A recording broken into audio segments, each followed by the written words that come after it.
다 같이 성경 봉독하도록 하겠습니다. 창세기 3장 14절에서 19절. 여호와 하나님이 뱀에게 이르시되 내가 이렇게 하였으니 내가 모든 가축과 들의 모든 짐승보다 더욱 저주를 받아 배로 다니고 살아있는 동안 흙을 먹을지니라.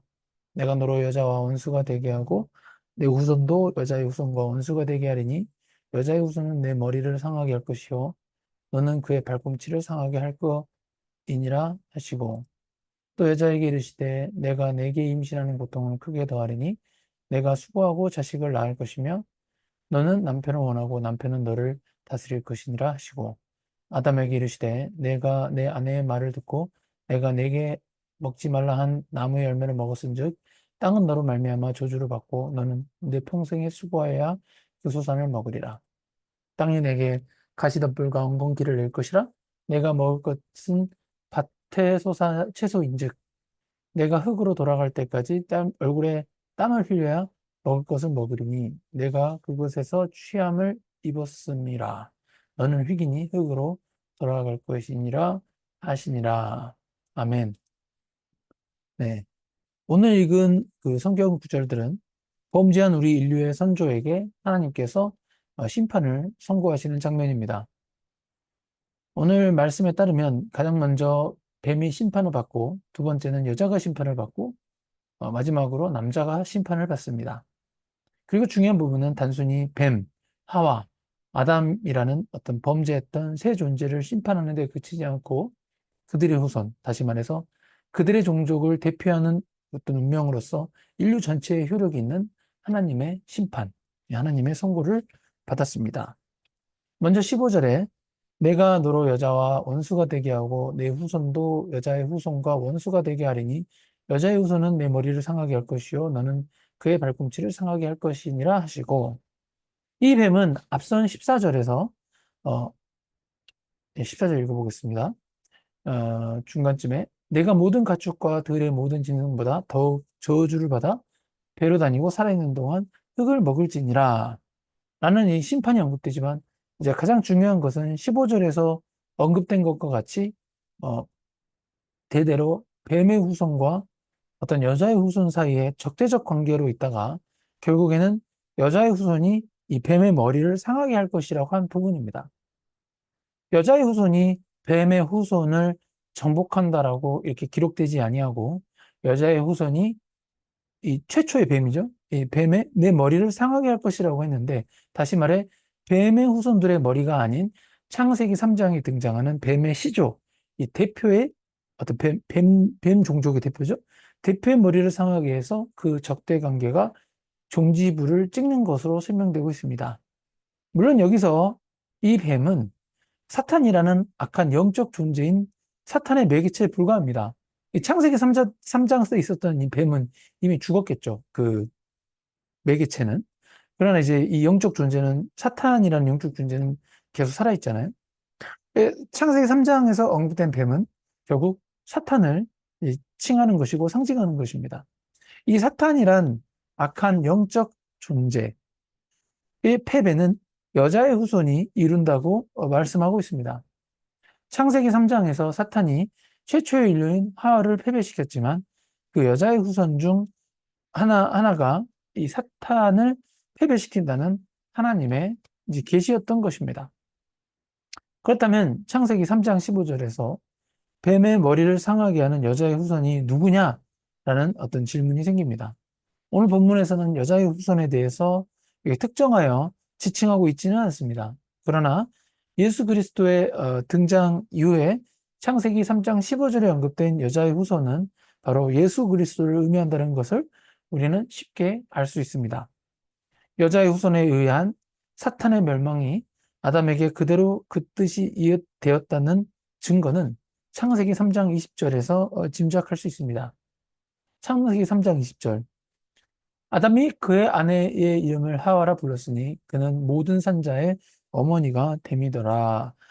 이렇게 라고 적혀 있는데, 하와라는 이름의 의미에 대해서 많은 이론들이 존재한다고 합니다. 그러나 그 많은 이론 중 이제 다수설은 하와라는 이름의 의미를 이제 생명이라고 주장하고 있습니다.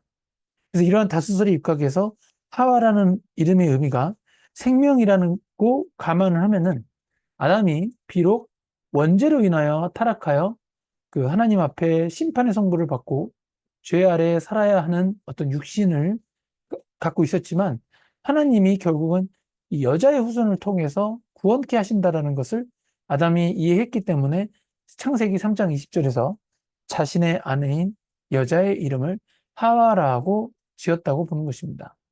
이 3장, 창세기 3장 20절이 도래하기 전까지는 하와라는 이름이 없었고 그냥 여자라고 이렇게 불리워졌었음을 우리가 인지해야 하겠습니다. 창세기 3장 16절. 또 여자에게 이르시되 내가 내게 임신하는 고통을 크게 다하리니 내가 수고하고 자식을 낳을 것이며 너는 남편을 원하고 남편은 너를 다스릴 것이니라 하시고 이 여자에게 하나님께서 내리신 심판은 창세기 1장과 2장에 걸쳐 나왔던 하나님께서 태초에 인간을 만드시고 허락하셨던 복들과 매우 대조되는 부분입니다. 생육하고 번성하라는 하나님의 축복의 약속 대신 생육하고 번성하는데 전제 조건인 임신 자체를 큰 고통으로 만드셨습니다. 그리고 남편을 돕는 배필로서 뼈 중에 뼈요, 살 중에 살이라 하는 고백했던 남편과 그의 아내가 한 몸을 이루는 부부의 연합과 사랑과 애정의 그 내밀한 결합이 깨어지고 있는 것을 창세기 3장 16절에서 이렇게 선고받습니다.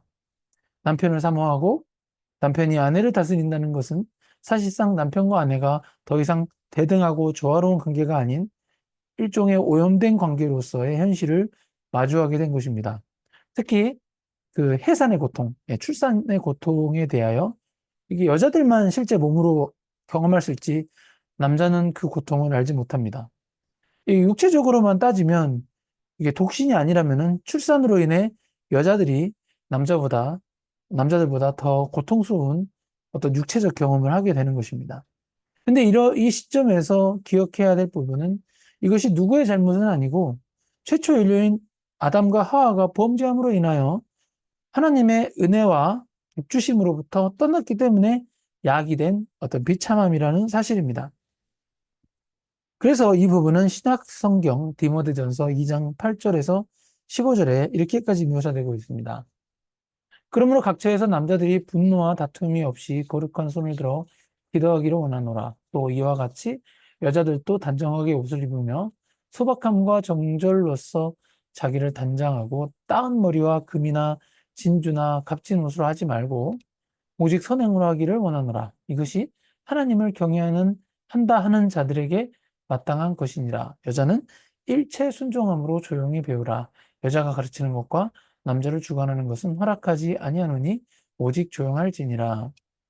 이는 아담이 먼저 지음을 받고 하와가 그 후에 후며 아담이 속은 것이 아니고 여자가 속아 죄에 빠졌음이라. 그러나 여자들이 만일 정숙함으로 믿음과 사랑과 거룩함에 거하면 그의 해산함으로 구원을 얻으리라. 이 15절의 결론에서 여자가 구원을 얻는 데 있어서 정숙함으로써 믿음과 사랑과 거룩함에 거하는 전제 조건이 있고 그 전제 조건 가운데 해산함으로써 구원을 얻는다라고 되어 있습니다. 그런데 이 15절의 결론을 맺기 위해서 앞선 구절들을 먼저 살펴봐야 합니다. 9절에서 또 이와 같이라는 표현이 나오는데 이와 같이는 결국 바로 앞 구절인 8절의 내용과 어, 같이라는 이와 8절의 내용과 같은 내용이라는 것입니다. 그와 같이, 이와 같이 8절은 남자들이 어떻게 신앙생활을 해야 하는가에 대한 내용입니다. 그리고 나서 9절에서 여자들도 남자들처럼 어떠한 신앙생활을 해야 하는지에 대해서 이렇게 구체적인 실천 지침을 제시하고 있는 것입니다.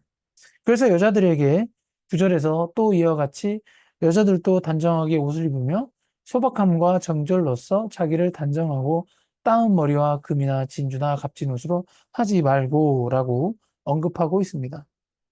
값비싼 옷보다는 단정하게 소박한 옷을 입되 그렇다고 해서 대충 입으라는 의미는 아닙니다. 그런데 9절만 봐서는 옷을 주로 묘사한 것 같지만 10절 이하부터는 여자들이 가져야 할 마음가짐이나 행동 양식에 대해서 가르치고 있습니다. 하나님께 범죄함으로 나온 결과가 무엇입니까? 하나님과 분리된 것입니다. 그로 인해 여자에게 내려진 저주는 하나님 안에서 받았던 복들을 다 빼앗겼던 것입니다. 하나님으로부터 분리되자 생육하고 번성하는 복과 조화로운 한 몸에 연합된 어떤 부부관계마저 다 깨져버린 것입니다. 이는 요한복음 15장에 등장하는 포도나무에서 떨어져 나간 가지같이 말라서 결국에는 불로 태워 버려지는 현실을 마주하게 된 것과 어떤 연관이 있습니다. 디모데전서 2장에서 언급된 여자 성도들에게 주는 이런 교훈들은 여기 이런 게 나와 있죠. 바로 말라버린 것들이나 하나님이 없고 하나님이 배제된 것들에서 인간의 자랑거리들이나 인간적 가치들을 만들지 말라는 것입니다.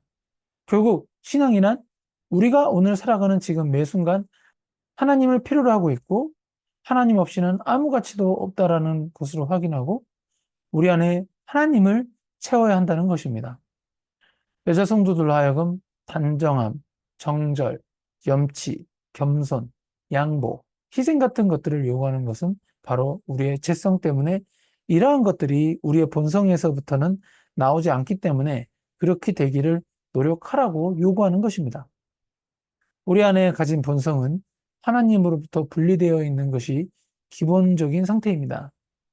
죄성을 가진 우리가 해야 되는 것은 결국 예수 그리스도를 믿는 믿음 안에서 회복된 새 피조물로서 하나님이 허락하신 것으로만 우리 자신을 회복해야 하는 것입니다. 이런 것을 우리는 신앙이라고 합니다.